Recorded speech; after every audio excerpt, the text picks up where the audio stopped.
Kisah si Raja Parkit. Alkisah di suatu hutan yang dipenuhi berbagai macam hewan menakjubkan, hiduplah sekawanan burung parkit yang dipimpin oleh seorang Raja Parkit. Kawanan burung parkit itu hidup dengan tenang dan bebas. Mereka seringkali mencari makan mengitari penjuru hutan. Hingga suatu hari, datanglah seorang pemburu ke dalam area hutan. Pemburu itu bergegas memasang perangkap untuk menangkap para burung.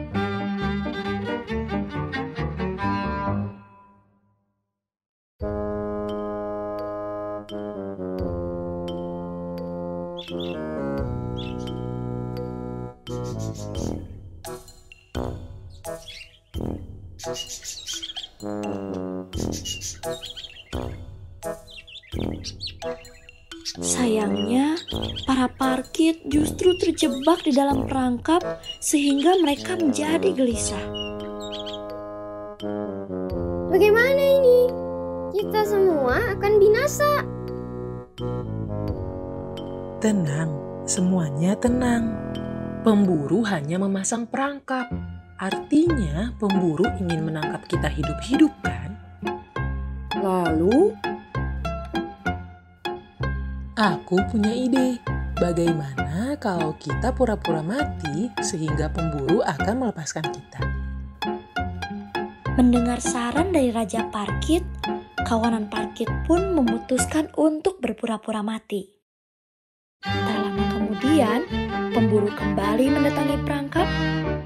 Dan betapa kecewanya dia ketika melihat parkit tangkapannya mati semua.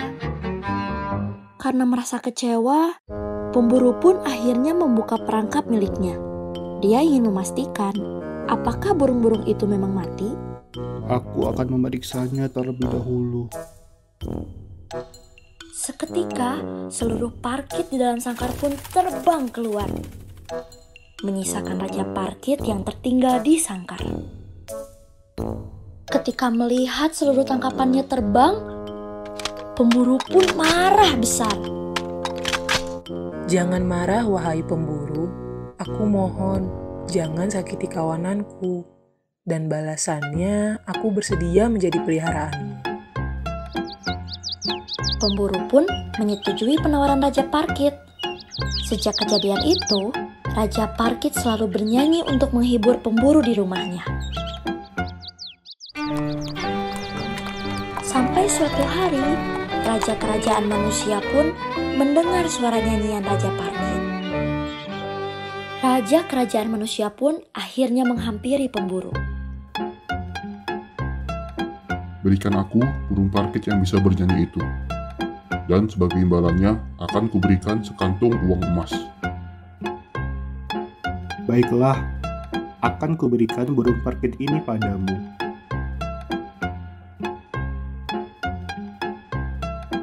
Raja Kerajaan Manusia segera membawa Raja Parkit ke istana dan menyuruh Raja Parkit bernyanyi setiap hari. Namun, Raja Parkit tidak bahagia, sehingga dia akhirnya jatuh sakit karena terkurung di dalam sangkar. Melihat Raja Parkit yang sakit-sakitan dan tidak bisa bernyanyi lagi, Raja Kerajaan pun merasa kecewa. Kamu sudah tua, kamu tidak berguna lagi. Raja Kerajaan segera melepas Raja Parkit.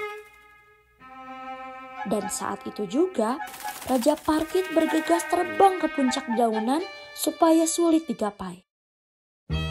Raja Parkit pun bernyanyi dengan lantang dan tak lama kemudian, sekawanan burung parkit datang menghampirinya. Sejak saat itu, Raja Parkit dan kawanan burung parkit pun kembali hidup bahagia di hutan.